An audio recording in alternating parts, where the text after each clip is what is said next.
ആഘോഷങ്ങൾ അവസാനിച്ചാലും VM super വാല്യുവിൽ ഓഫറുകൾ അവസാനിക്കുന്നില്ല. ഒരു വീട്ടിലേക്ക് വേണ്ട എല്ലാ സാധനങ്ങളും ഒരു കുടക്കീഴിൽ. VM super value and digi world, Chelakkara, Mullurkara, Vazhakkode.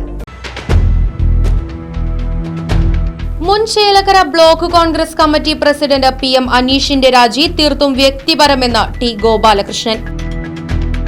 നിരവധി മഹാന്മാർ ഇരുന്ന ബ്ലോക്ക് പ്രസിഡന്റ് സ്ഥാനത്തേക്ക് ഇളം തലമുറയിൽ നിന്നും PM അനീഷ് കടന്നുവന്ന 1.5 വർഷക്കാലം മികച്ച പ്രവർത്തനം കാഴ്ചവെച്ചുവെന്നും അദ്ദേഹം പറഞ്ഞു. എന്തായാലും ബ്ലോക്ക് അധ്യക്ഷ സ്ഥാനത്ത് മഹാന്മാരായ ഒരുപാട് പേര്, PA Menon, E Venugopala Menon, TM Krishnan തുടങ്ങി ഒരുപാട് പേർ ഈ അധ്യക്ഷ സ്ഥാനത്ത് ഇരുന്നതാണ്. അതിനുശേഷമാണ് ഒരു ഇളം തലമുറയിലെ PM അനീഷിനെ പോലെയുള്ള ആളുകൾ കടന്നു വരികയും 1.5 വർഷക്കാലം വളരെ മികച്ച പ്രവർത്തനം നടത്തിയിട്ടുണ്ട്. അതിനിടയിൽ 2 തെരഞ്ഞെടുപ്പുകൾ വന്നു. ജയവും തോൽവിയും അത് ജനാധിപത്യത്തിൽ പറഞ്ഞിട്ടുള്ളതാണ്. തോറ്റതിൻ്റെ കാരണം എന്താണ് എന്ന് വിശകലനം ചെയ്ത് ആ തെറ്റുകളുണ്ടെങ്കിൽ അത് തിരുത്തി മുന്നോട്ട് പോവുക എന്നുള്ളതാണ് ഒരു പാർട്ടി എന്ന നിലയിൽ നമ്മളെല്ലാം ചിന്തിക്കുന്നത്. ഒരു 1.5 വർഷം ഇരുന്നതിൻ്റെ 2 തെരഞ്ഞെടുപ്പിനെ നേരിടുന്നു. ഇനിയും ഒരു 2 തെരഞ്ഞെടുപ്പ് അടുത്തടുത്ത വർഷങ്ങളിൽ വരുന്നു.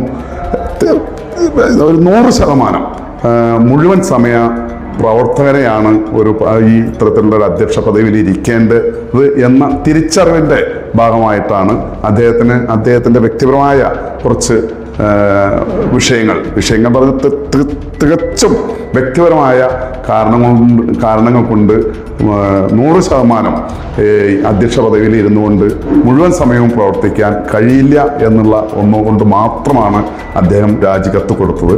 അദ്ദേഹം തീർച്ചയായും പാർട്ടി പ്രവർത്തനങ്ങൾ മുന്നണി പോരാളിയായി മുന്നിലുണ്ടാവും.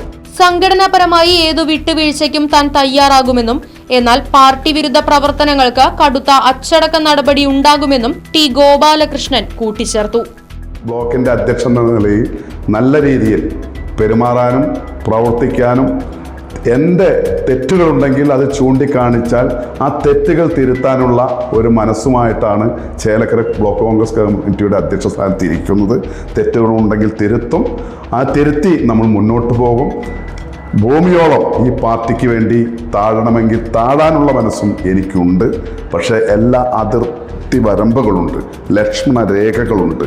അത് കടന്ന് പാർട്ടിയെ ലംഘിച്ച്, പാർട്ടി കാര്യങ്ങൾ ലംഘിച്ച് മുന്നോട്ട് പോയാൽ ഒരു കാരണവശാലും ഒരു വിട്ടുവീഴ്ചയും സംഘടന എന്ന നിലയിൽ ആ വ്യക്തികൾക്ക് ഉണ്ടാകില്ല എന്നുള്ള ഉറപ്പാണ്.